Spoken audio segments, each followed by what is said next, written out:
Suffice to say, there's not a great deal of unity in Washington on this decision to allow Turkey to do what it's about to do.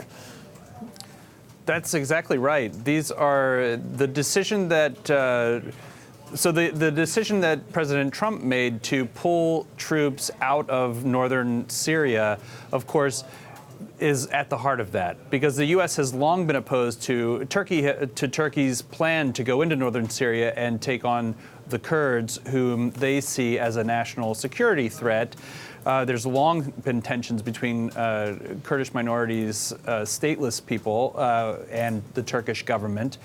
But this is a decision that, you know, in the U.S. has been politically divisive, but actually there's been a lot of unity around that as well. It's something that both Democrats and Republicans have been behind because they understand the strategic importance of that region, but also that the Kurds in northern Syria have fought alongside U.S. troops against ISIS and in other wars. So, you know, this is something that has turned Republican lawmakers sour on President Trump, and it's also something that has not had any kind of unanimity in his own administration. So officials at the State Department, at his Department of Defense, have long opposed a rapid withdrawal of forces. One of the reasons is that these people have fought alongside U.S. troops, and the signal that that could send in the future to other allies as to the U.S.'s commitment to standing by people who fight alongside them. So, Josh, on those conflicting signals coming from the White House, did the president endorse this incursion into Syria by Turkey, or didn't he?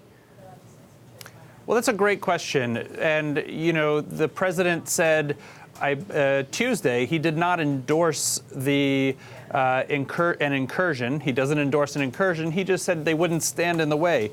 Well, in typical diplomatic speak, and also in the context of U.S. troops having been there in part to prevent this kind of outcome, it's clear that Turkey appears to consider that as much of an endorsement as they need to go in.